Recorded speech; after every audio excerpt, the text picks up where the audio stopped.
And here we go. Peter B. Collins. Peter B. Collins, news and comment. It's Friday, March 10th, 2017. And once again, I'm live on Facebook video. You can find it at the Peter B. Collins Facebook page. It's set for public, so you should be able to find it no matter what your settings are, and irrespective of whether we are friends on Facebook. But there are a lot of mysteries to the algorithms of Facebook, and I don't pretend to understand them all. Thanks for checking in today. We've got a lot to talk about. And our top story is about the contradiction between the Pentagon's view and a journalist's perspective on the raid that Navy SEALs conducted in Yemen in late January after the approval of Donald Trump. Now, General Joseph Votel, who is the chief of CENTCOM, that's Central Command, he went to Capitol Hill yesterday, and he said he is closing the books. There will be no further investigation because he is satisfied that nothing went wrong here. Yet he was only able to estimate that somewhere between 4 and 12 civilians or non-combatants were killed in this raid. And he really didn't address the claims from the White House that the raid was centered on gathering intelligence. And I want to credit The Intercept because they sent a reporter to Yemen. Her name is Iona Craig. She published a piece when I printed it out. It's 25 pages, very detailed, on the events that occurred in January. Now, at least 10 children and 6 women were killed, according to sources, in Yemen. But the Pentagon is closing the investigation, despite being unable to define the actual number. General Votel said, "I made the determination that there was no need for an additional investigation into this particular operation." And Sean Spicer has demagogued the issue by saying that anyone who undermines the success of that raid owes an apology to the dead Navy SEAL and does a disservice to the interests of these United States of America. Now, I am linking in the show file for today's podcast. You can find it at peterbcollins.com. Right there at the top of the homepage is where it will be. And you can read this article for yourself. It's entitled Death in Al-Gail.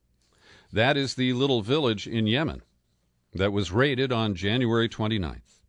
And I credit the reporter here. I'm not familiar with Iona Craig's work, but she went there and she dug deep and she got the story. And when the Navy SEALs attempted to approach this series of houses, they weren't really a compound. Well, locals opened fire, and in a moment we'll explain their own confusion. They thought that it was Saudi helicopters that were hovering above them, not Americans. And at one point, the description is the SEALs were taking heavy fire. Attack helicopters swept over the hillside. In what seemed to be blind panic, the gunships bombarded the entire village, striking more than a dozen buildings, razing stone dwellings, and wiping out more than 120 goats, sheep, and donkeys.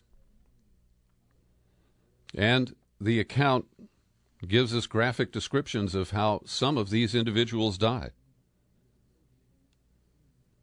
We know that Donald Trump gave the okay in a kind of breezy discussion over dinner at the White House a couple of nights before, and he's tried to point the finger, saying, well, this was an Obama operation. I just, gave it the final approval. But The Intercept's reporting contradicts and challenges many of the key claims of this, quote, highly successful, end quote, operation. For example, they described it as an assault on a fortified compound, but there are no compounds or walled-off homes in this village.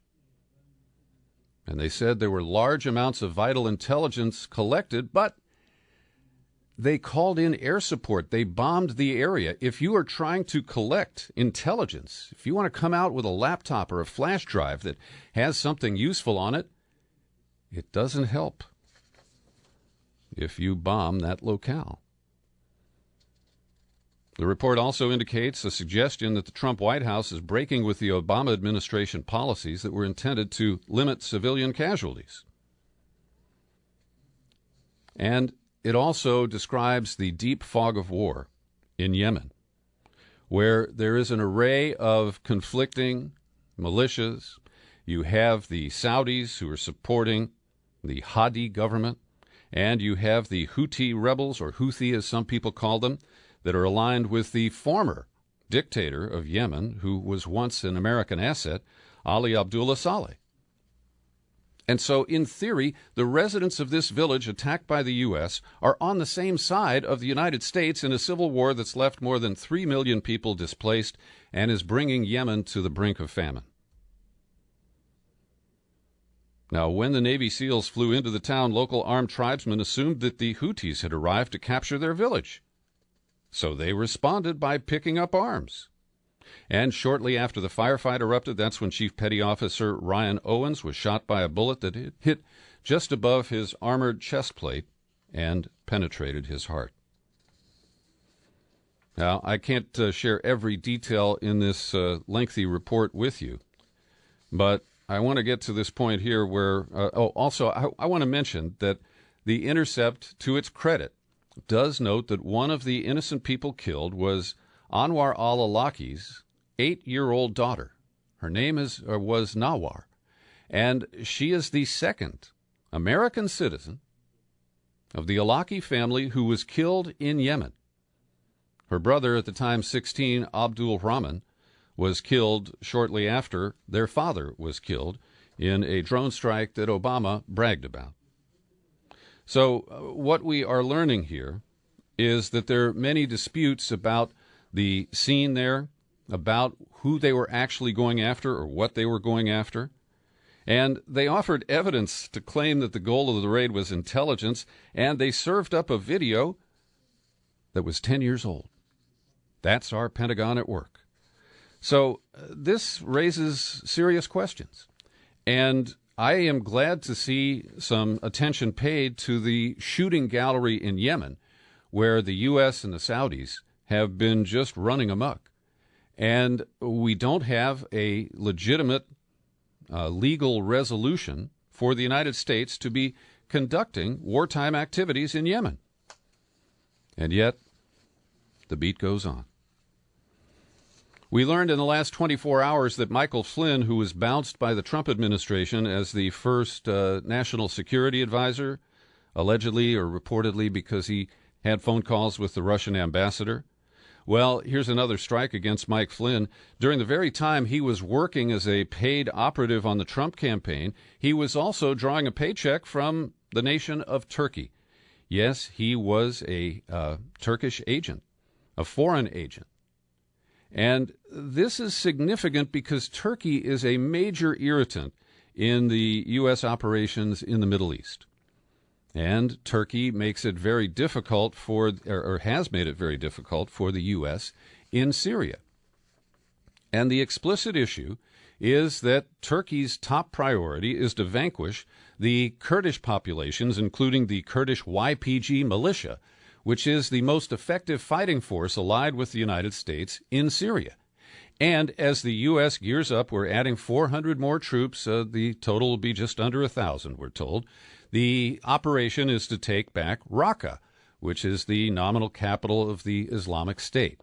And this is part of, I guess, Trump's secret plan.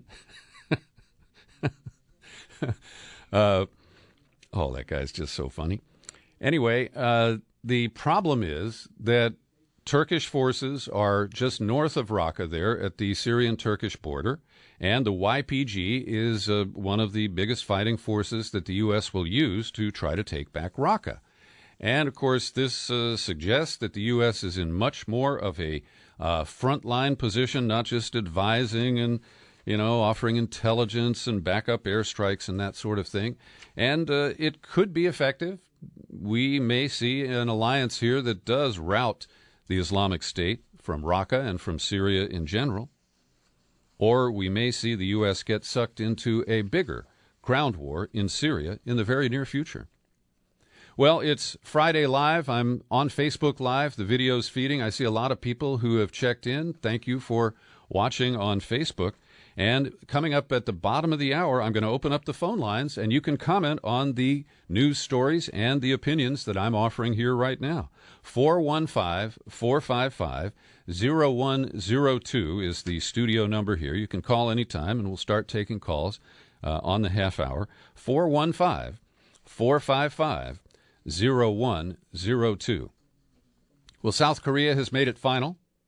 They do have a constitutional democracy, and they have removed the president, Park Geun-hye, after the allegations were proved of corruption and payoffs to a friend of hers. So she is being removed, and there is an interim president whose name is Hwang Kyo-an. He's an ally of Park's, and he will serve for 60 days as they set up an election for a new president. And this is one of the reasons that North Korea has been so adventurous lately. They sense weakness in their southern neighbor, their longtime adversary, and so a stable Korea, South Korea, could help stabilize the entire region and maybe reduce the adventurism of Kim Jong-un in North Korea. So the next thing I want to talk about is the whole scandal and controversy over allegations that Russia has interfered in our elections. And I am always very sensitive when the term conspiracy theory is bandied about. And Chris Cizilla, let me take that back. It's not Cizilla. It's his writing partner, Aaron Blake, at The Fix. That's a column at the Washington Post.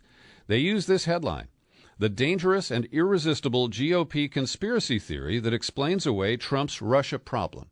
Now, first up, when corporate media and establishment politicians tag something as a conspiracy theory, they are trying to get you to dismiss it as rubbish, as crap.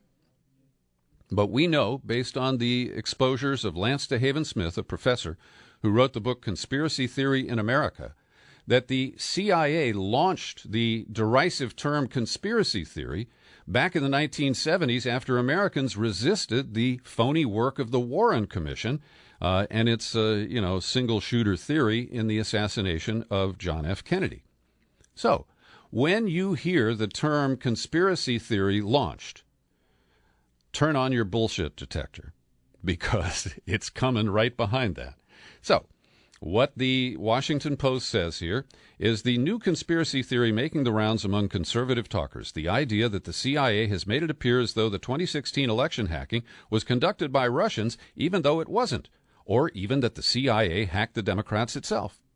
Now, we have known, if you are a regular listener to my podcast and you've heard my interviews with Bill Binney, with Russell Tice, with other NSA whistleblowers who came out before Ed Snowden, you know we've talked about this many times. We didn't need Vault 7, the latest release from WikiLeaks, to persuade us that the CIA has gizmos, or borrowed gizmos from the Russians, that allow them to deceive the origin of any kind of a hacking attack.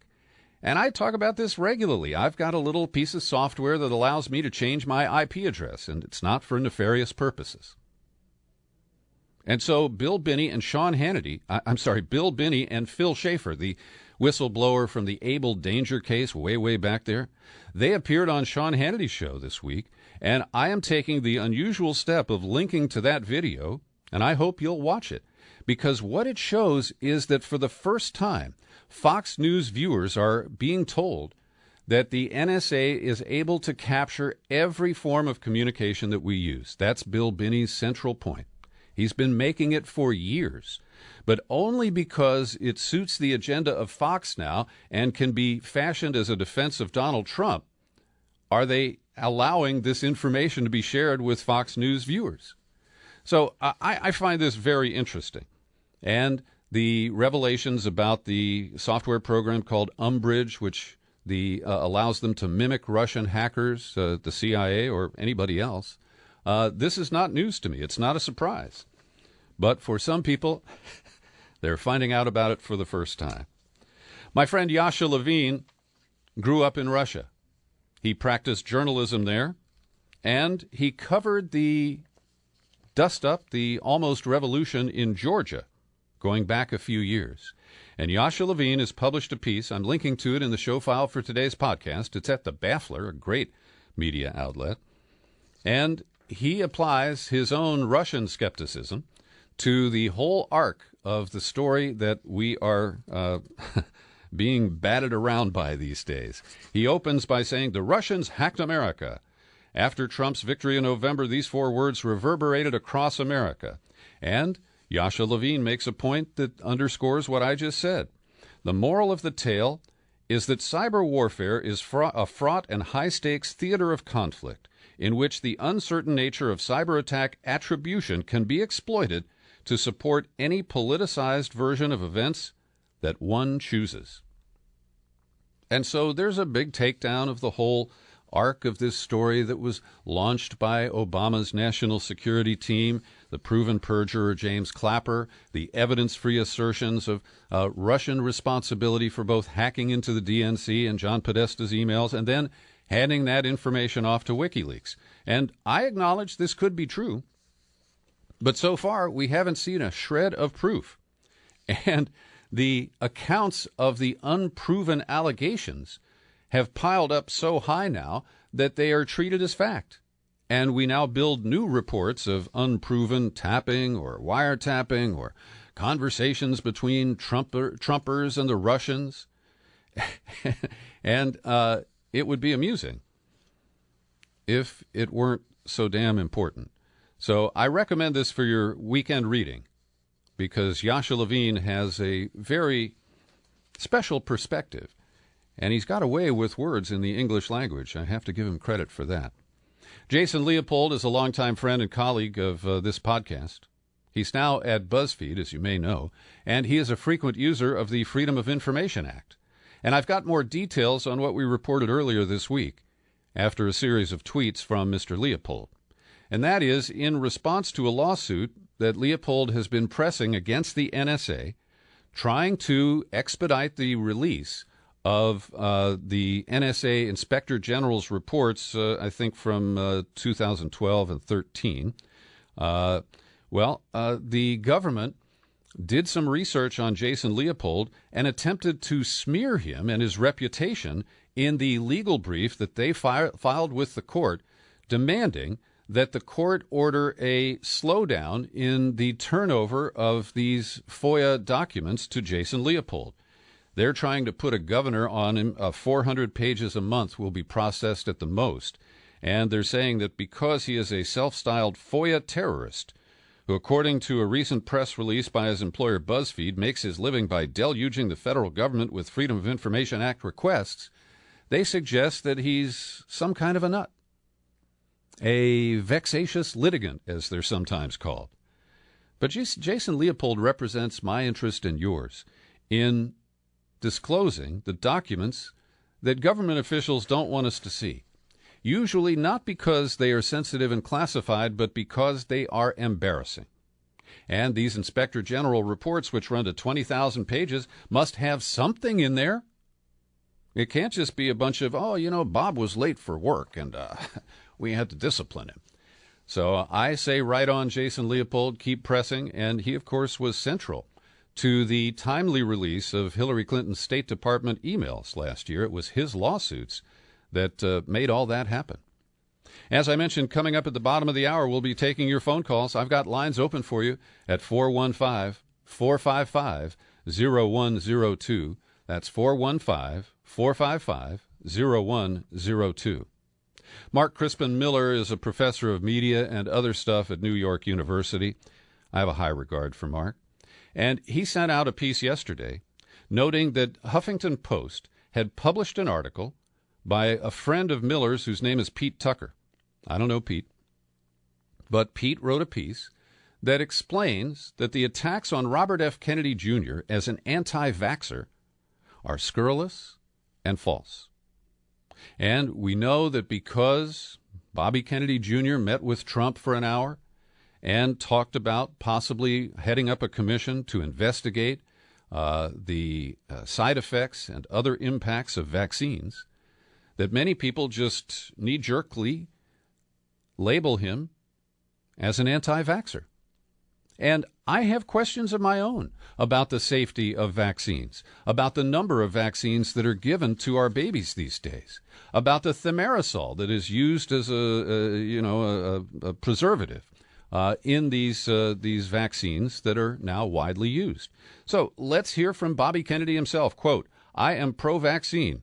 I had all 6 of my children vaccinated. I believe vaccines have saved the lives of hundreds of millions of humans over the past century, and broad vaccine coverage is critical to public health.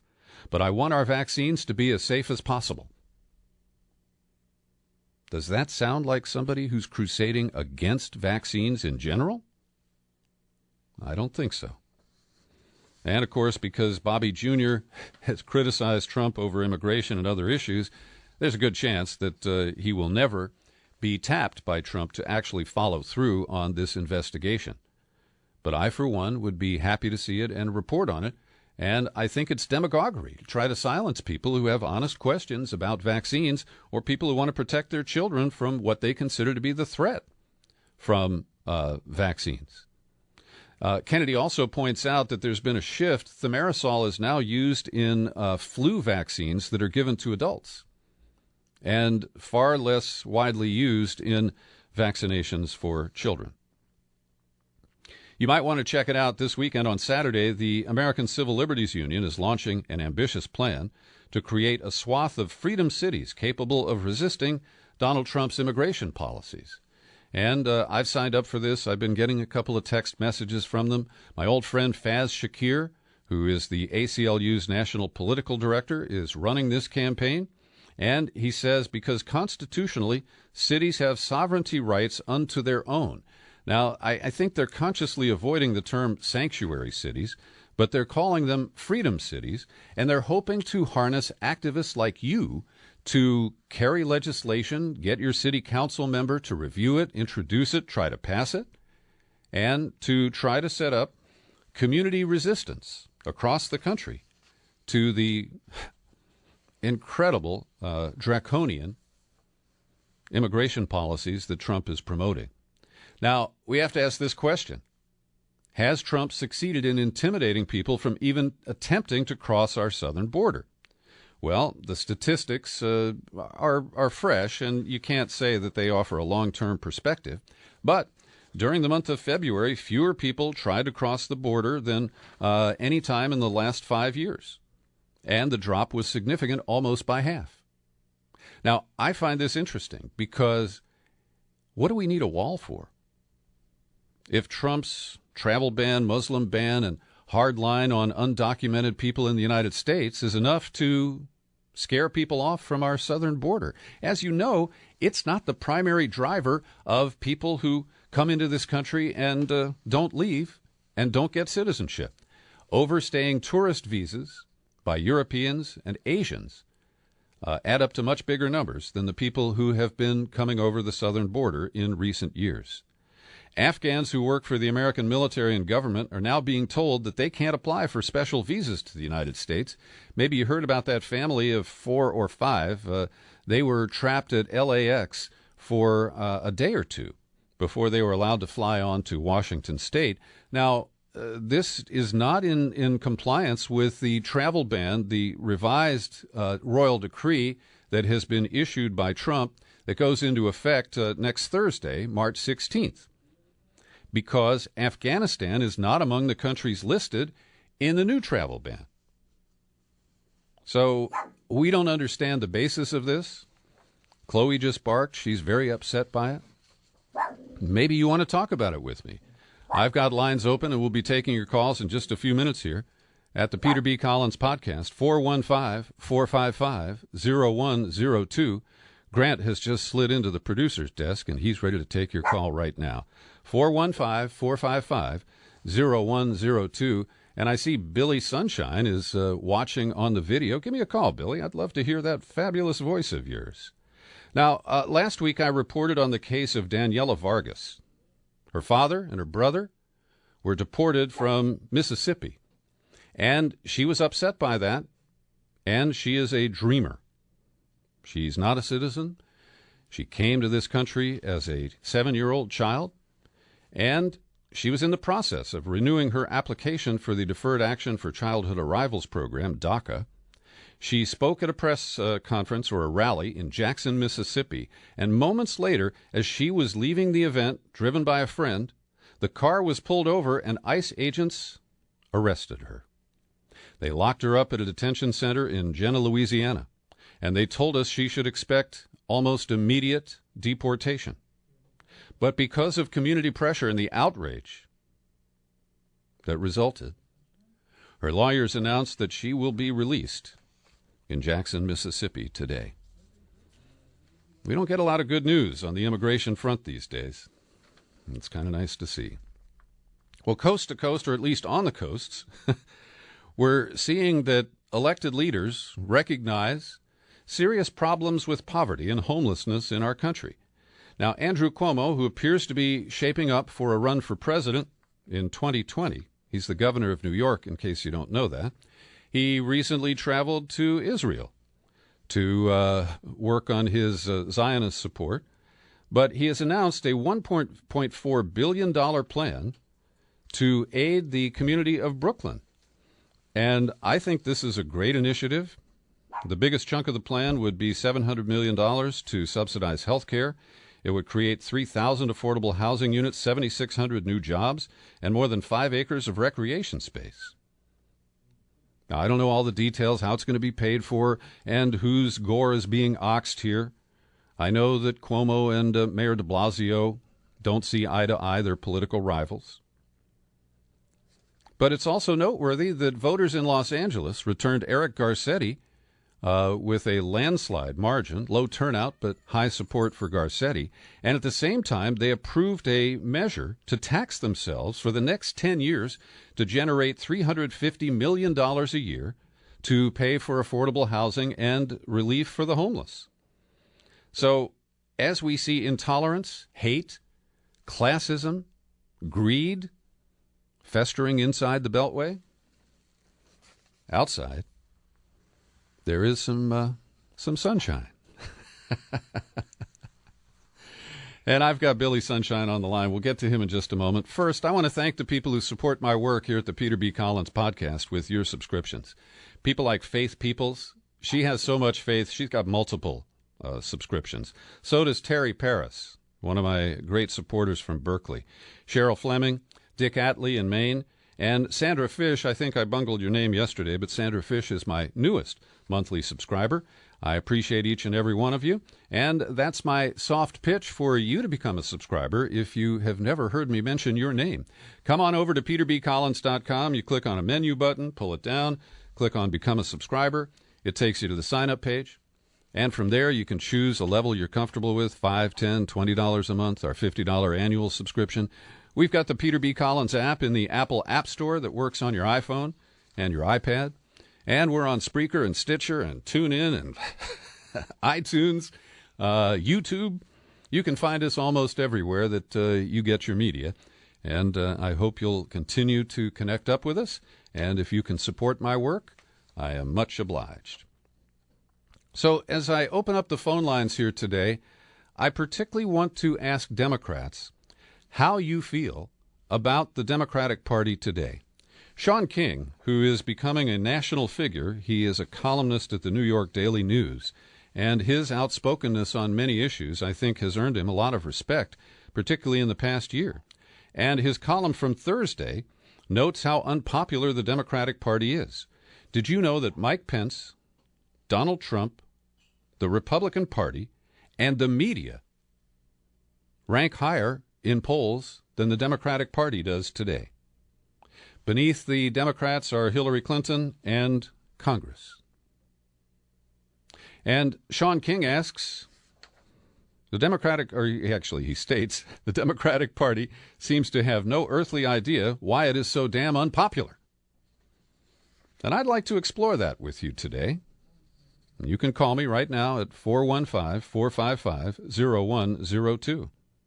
And in the breakout of these poll numbers, the Democratic Party has a favorability rating 11 points lower than Pence, 9 points lower than Trump, and even 1 point lower than the Republican Party overall. And their unfavorable numbers are 17 points lower than Pence, 5 below Trump, and 4 worse than the GOP. And Sean King, borrowing a term from the Donald's Limited Lexicon, says, it's a disaster. And here's what else he has to say. This apparently means to people who are calling for unity, it means getting behind the corporate suit-and-tie, lobbyist-driven agenda of the establishment. But, Sean King says, let me break it to you. The establishment has almost no grassroots momentum. Virtually every progressive grassroots movement in America right now is fueled by people outside of the Democratic Party establishment, and this is a huge reason why the party is so outrageously unpopular. Huge grassroots movements, made up of millions and millions of people, are fueling the fight for a $15 minimum wage, fighting back against fossil fuels and the Dakota Access Pipeline, fighting to end fracking, remove lobbyist money from politics, to end senseless wars and international violence, fighting for universal health care, and can I say single payer, fighting for legalization of weed, fighting for free college tuition, against the system of mass incarceration, and so much more. And he bottom lines it. The Democratic leaders are silent on almost all of these issues that matter most to the grassroots in the party. To your calls now. 415-455-0102. Billy, thanks for checking in today. To quote Trump, you have the best words. Billy, I love you. How are you? I'm getting old, so I'm falling apart in so many ways. Yeah? You know how that is. But you look and you sound good. I found you on Facebook today. Well, good. You're on your own, with the Trump care changes. Really, you can just die now, okay? Yeah, I got the message. And that's the thing that I wanted to bring up. I was listening today, a radio station that I'm on. It's a conservative station out of Santa Cruz. Mm-hmm. Aren't they peddling vitamins right now? Say that again? Aren't they peddling vitamins right now? Yeah, exactly, that one. You got it. I do not do that. I do not. But I'm only on 1 day a week for 3 hours. I start at 4:20, even though the show starts at 4. Okay. Yeah. But anyway, the thing is that I hear the people complaining that they don't understand why the liberals are breaking the social contract and not accepting our president. And the fact is that I remember that somewhere in the Constitution it says that, my responsibility as a citizen is to fight against all enemies of America, foreign or domestic. Mm-hmm. And Trump is clearly an enemy of America. So shouldn't I be resisting and trying to cause what I call a soft coup, which is I want the intelligence people to tell us the truth about this guy, and so that we can either put him in jail or force him to leave. And do you really trust the intelligence community to do that? Yeah, in the sense that, look, I don't trust anybody. Obviously, all leaders have failed us. Mm-hmm. We've had a fail of leadership everywhere you look. Now, you asked the question about the Democrats. What happened to me was I became an anti-Republican. Mm-hmm. So that the only use I have for the Democrats is as a substitute for republicanism. Okay. But I mean they're incredibly disappointing. They're not tough enough. They don't know how to. I mean, look how successful the propaganda has been from the right. People actually think that paying taxes is some sort of penalty. People think that being a liberal is a disease. Well, it is. But in fact, if it wasn't for liberalism and progressivity, we'd be living in the dark ages. And Billy, a couple of things. Number one, I force myself to listen to about 20 minutes of the right-wing radio shows every day, and I invariably manage to punch in when they are lecturing their listeners on the evils of liberalism and how it has brought this country to its knees. And it amuses me no end because they have no idea what they're talking about, of course, and they use it to justify, kicking people out of the country, banning people from entering the country on the basis of hysteria and fear, not based on any facts. And when it comes to health care, they're using it to try to just underscore that they believe, that this liberal disease equals socialism and that we're doing everybody a favor by taking away their subsidized health coverage. And it is bizarre. We are seeing. Of course, the failure of the Democratic Party is, as you said, is its refusal to become a party of the left, a party of true liberality, a party of a true mixture of capitalism and socialism, like they have in the successful countries of Denmark, Sweden, the places where people are really happy to live there. Mm-hmm. Yeah. Well, and what is amazing is to see the food fight in the Republican Party today. You've got Ted and Rand and Mike, that's Cruz, Paul, and Lee, who are saying, and I guess Tom Cotton is with them now, that, oh gosh, this isn't repeal, you're not going far enough, and so we can't support that. And they are, trying to grease it with these tax cuts. They're lifting the tax, the cost of tax deductibility of payment salaries to executives of health insurance companies over $500,000, draining the Treasury of $72 million from that line alone. And so it is bizarre to see them try to grease this bad package with unknown outcomes. They don't even have an estimate of how many people will lose coverage and what the actual cost of this Republican plan might be. And they don't care. I mean, they are so reckless and indifferent that... because they can be. Because yes, unfortunately, the people in their party are the most low information, racist.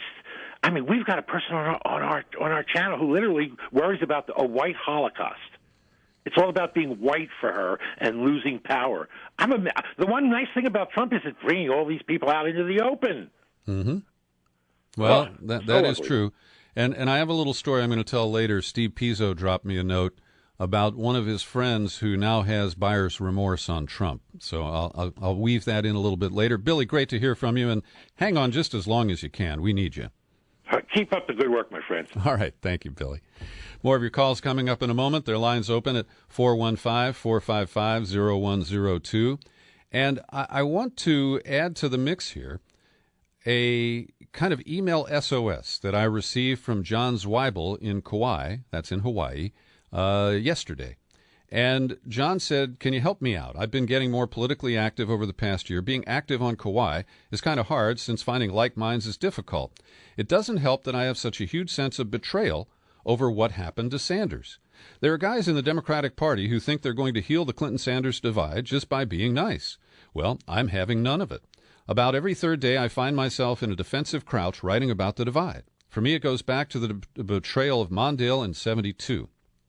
I really need some help here. How do I stop this? I find I don't trust the people from the Democratic Party I work with daily.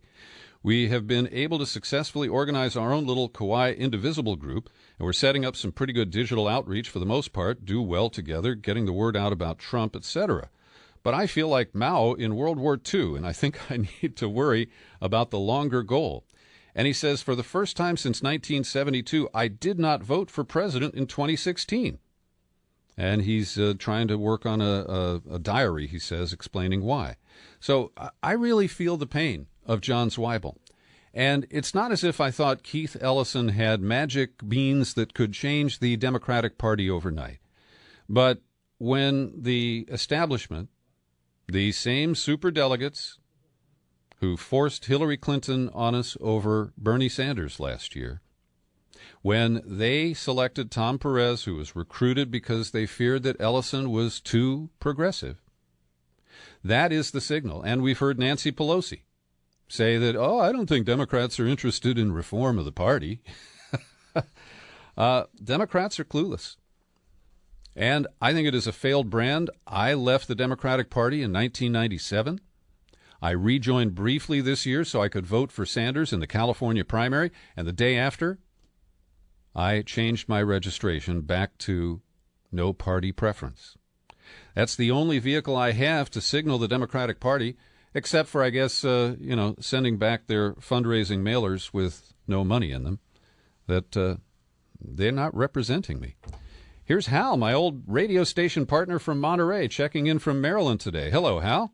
You sound great, Peter. You look great. I was thinking, I guess we don't really need a radio stations anymore. The quality is outstanding. Well, I only figured this out recently, but I'm having fun with it, and people are starting to call in, and the replay of the Facebook video over the weekend reaches sometimes 1,000 people. It's pretty cool. That's good. I'm actually looking at the software myself. I've got these old computers from the station, though, still running Windows XP, so I'm not sure if I can do it with them. I may have to upgrade. But no, you sound really good. I was kind of surprised to hear Billy Sunshine's voice, because you said there was a Billy Sunshine listening with a wonderful voice. And I thought, oh, is there another Billy Sunshine? But turns out, no, it's the same old. Let me ask you guys to work that out on Instant Messenger, okay? We'll definitely get on top of this. Spot on, Peter B., with the conversation about the Democratic Party. That's really where I wanted to go, and I'm glad you mentioned Sean King. He is really a gem, isn't he? He's really just an outstanding columnist and very, very persuasive. Well, and I, on Van Jones's bad day, I wish he would read Sean King's column and buck himself up a little bit. Well, you mentioned the problem, how unpopular the Democrats are, and Tom Perez and all that, and you also mentioned earlier Andrew Cuomo, and isn't that our dilemma? I was talking to my mother about Cuomo as well, her, and she said, there's some really good things about Cuomo, but at the same time, like your Hawaii listener, it's just impossible to trust these Democrats. So and Cuomo's betrayed us in the past on some issues, clearly corrupt. He stopped that. Didn't he disband some anti-corruption unit as soon as they started investigating him? And his buddies, yeah. But now let's let the one surprise, and I agree with your characterization of Cuomo. I see him as just a cunning, old-line politician with some new window dressing. I'm deeply critical of his executive order, which sanctions people who support sanctions against Israel. But to his credit, he did ban fracking in the Empire State. It took a couple of years for Josh Fox and others to persuade him. But that, to me, is the most positive thing I can think of that I know about of Andrew Cuomo. I feel the same way. I think he came around on the $15 minimum wage, too. I may be wrong. I think he did support that. Unlike Hillary, who said she supported whatever people in their states wanted to do. That was how she got around being against it before she was Ford or whatever she was. Yeah. Listen, I don't want to take up all your time, but I'm really enjoying this. I like the technology, so just keep going, man. Thank you. All right, thank you, Hal. Like you told Peter. Okay, great to hear from you. Billy. Bye. All right, and this is Ray Lutz in San Diego on line 3. Hey, Ray, good to hear from you. Hey, hi. Yeah, thanks, Peter. Yeah, I was going to talk about this San Onofre thing, but you know what? I just looked over the WikiLeaks disclosure. I was looking for anything to do with ballots and elections or votes or something like that. I couldn't find anything, but I'll tell you, there's so many, because I'm a computer guy, so I can kind of make sense of some of this stuff. Most of it just looks like nonsense, but they have some very sophisticated packages that people can use to infiltrate your computer, your Android, your open source software. Very sophisticated to allow them to for hackers. And I've run across this before. Hacker type communities, sort of the dark web, where they had whole lists of servers and their exploits about how to get them, huge databases and all these servers and how to use them. It was amazing. But we've been fighting the elections integrity thing down here because, as you know, this last election, let's face it, everybody was surprised and Ray, I don't outraged. like to be too annoying, but I wasn't surprised. I bet my I bet my friend Thomas Frank $5 on the 2nd of August. He had been to both conventions, and he came away thinking that Hillary was going to win by a narrow margin. And I said, Tom, I don't believe it. And my reason was fairly simple. I didn't look at a lot of polls, and I don't consider myself any kind of an oracle. But I spent the 4th of July in the Detroit area, and I couldn't believe how many people who have voted Democratic all their lives were ready to say, I can never vote for Hillary, and I'm leaning toward Trump. And those who leaned toward Trump, most of them ended up voting for him, generally revolted by Hillary, but also willing to take a chance on the unknown of Trump and not what they felt was a very well-known quantity in Hillary Clinton. Right. Well, I was actually going back to the primary where here in California we were hoping that Bernie could pull it off. Of course, we're usually left out of any kind of these primary elections because everything's decided before it ever gets here, and this is one of the few when we had a chance to actually do something. Yeah. But we were looking back to that, and that's where we filed the lawsuit in San Diego against Michael Vu, who was the registrar of voters back in 2004 in Ohio and helped fix the election for Bush against Kerry. This was all very carefully documented in several books and so forth about how it went down. Oh yeah. But, In fact, on my bookshelf here, I have a copy of the book Witness to a Crime.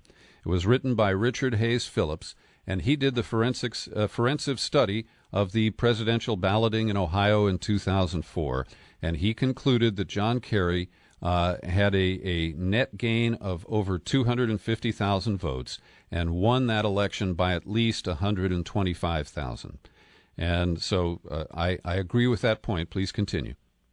So this is the same guy, Michael Vu, who helped to fix that election in Cuyahoga County for one.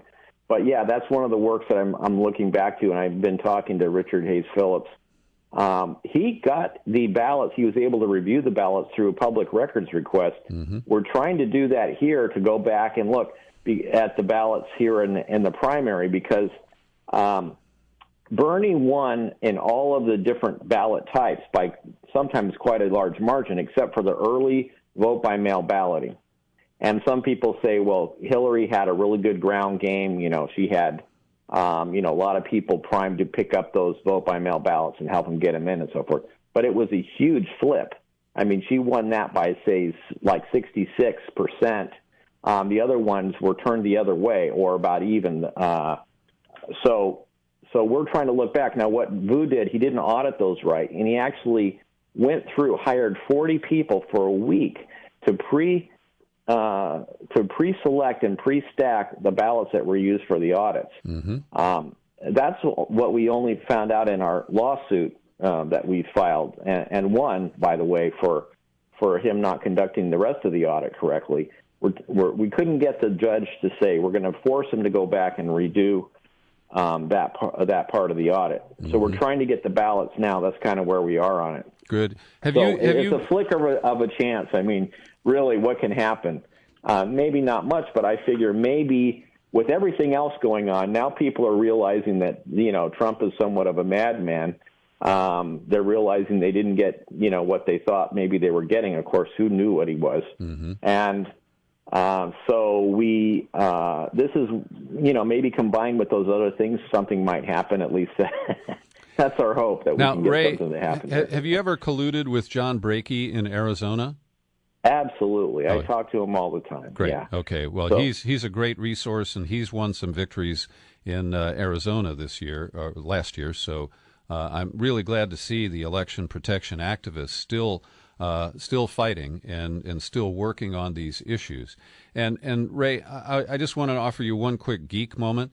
Your work using Facebook Live is one of the things that kind of triggered my interest and got me to do this.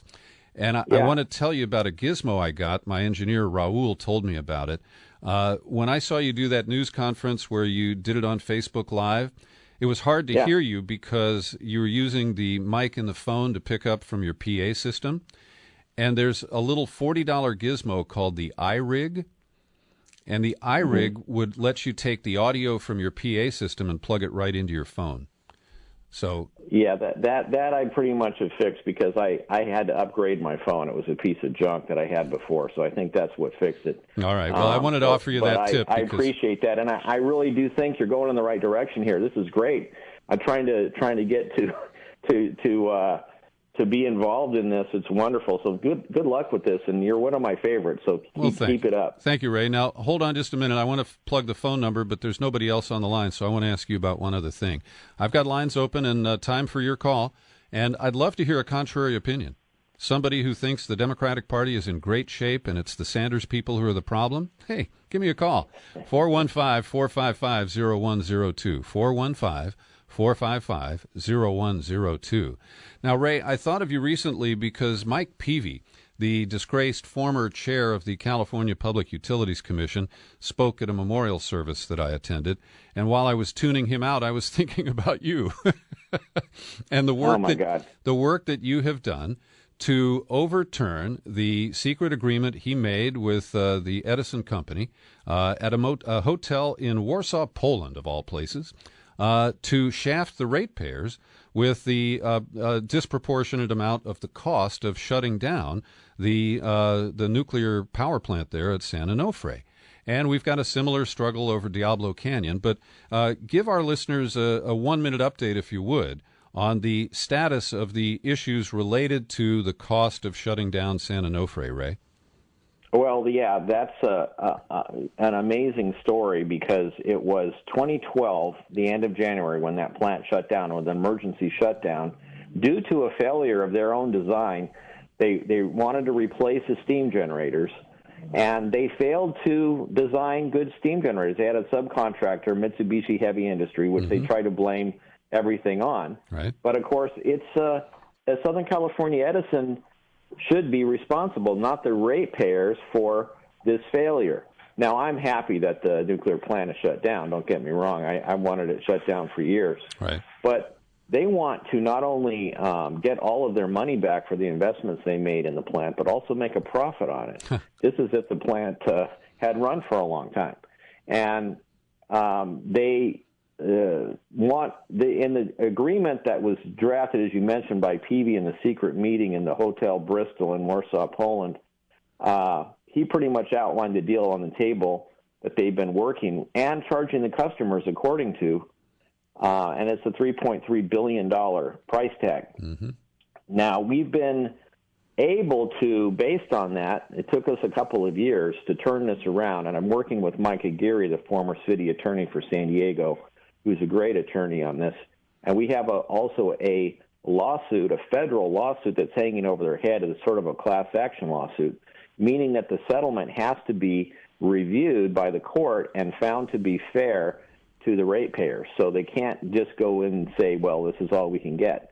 Right now, I can't tell you much about it, but we're in top secret settlement meetings that are not, well, we're making some progress. That's all I can say is the meetings are happening, and they will be announced, to the CPUC that there's a schedule for a mediator and so forth that's gonna sit down with all of the parties, and that looks like we're going to get something out of this. Good. It's not going to be able to fly the way they've got it. Well, Ray, I really salute you. Oh, okay. I'm going to wrap up here, but I really salute you for your work both on elections and on these nuclear issues. You're a really great activist, and I just hope you never stop. Hey, thanks. Talk to you later, then. Okay. That's Ray Lutz in San Diego. I got a line open and a few minutes left here, so feel free to give me a call. It's the Peter B. Collins podcast session here on Facebook Live. We've got about a dozen people who are watching the live feed right now, and hundreds of people will watch this over the weekend. I think that's pretty cool. And one thing that I didn't have time for in my news and comment portion is that the New York Times has a story today acknowledging that it was 6 years ago that we had the earthquake, tsunami, and meltdown at Fukushima, Japan. And the article sidestepped all of the recent speculation about radioactive waste, about radioactivity in the water that has flowed through and spilled out into the ocean at the Fukushima site. And they settled on doing a story about, wild boars that are radioactive. And they're concerned about whether people might, come into contact with them or maybe serve them for dinner. I didn't read the whole article because I was really frustrated that the Times chose this really soft angle on the gruesome anniversary of one of the most serious nuclear incidents in world history.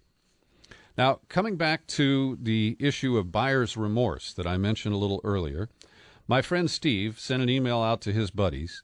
He doesn't use Facebook. He said, I got an interesting phone call last night from a guy I know who voted for Trump. He runs his own business. And as an aside, I'll say he's a native-born German who came to the U.S. 10 years ago.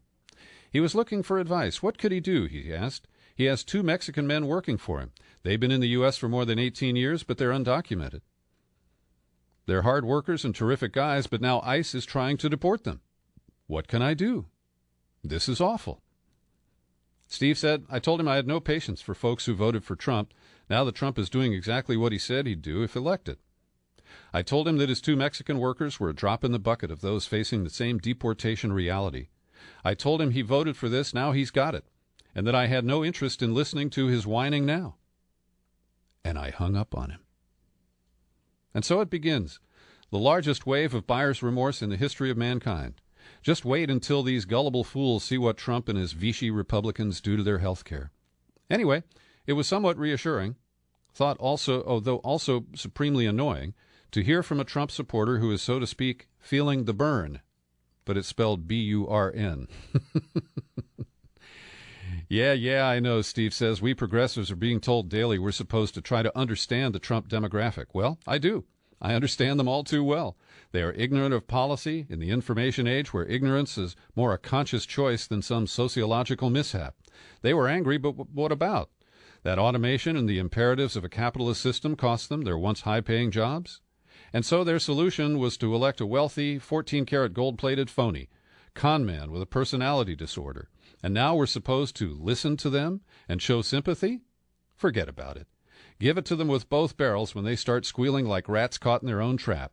Oh, and do remind them that besides throwing our entire nation and parts of the planet into turmoil, they also planted the seeds of fascism in our rose garden. You can tell Steve was a writer. I've got time for 1 or 2 more calls if you get on the line right now. 415-455-0102. 415-455-0102. I was struck by this story from North Carolina. Jesse Bright is a criminal defense lawyer, and he moonlights driving for Uber on the weekends to pay off his law school loans. So I got pulled over by a cop, and the first thing he did was pull out his fancy smartphone and start recording video of his interaction with the cop. The police officer, whose name was Becker, said, "Hey, bud, turn that off, okay?" Jesse Bright said, "No, I'll keep recording, thank you. It's my right." "Don't record me," the police sergeant said. "You got me?" "Look," Bright said, "you're a police officer on duty. I can record you." "Cop, be careful, because there's a new law. Turn it off, or I'll take you to jail." "For recording you?" The video shows Bright asking Becker, "What is the law?" A tense exchange followed, with Becker telling Bright to step out of his car, calling him a jerk, warning him that he better hope officers didn't find something in his vehicle. Bright continued to record, saying, "I know my rights." "I hope so," said Becker, the police sergeant. "I know what the law is." "I know the law," Bright said. "I'm an attorney, so I would hope I know what the law is." And, snootily, the cop asked, "An Uber driver, too?" So they did, in fact, search his car. They made his Uber passenger stand there on the curb while they went through his car. They didn't find anything. They released him and his passenger. And that's your lesson for today in the American security state. At least in North Carolina, I believe it is still the law in California that you have the right to videotape an interaction with a police officer or police activity in public spaces. But don't rely on me.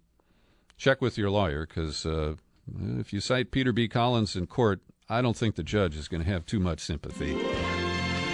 Thanks for listening to my News and Comment podcast and our extended phone call session here, all brought to you on Facebook Live. I'm Peter B. Collins. Happy trails to you until we meet again. Happy trails to you. Keep smiling.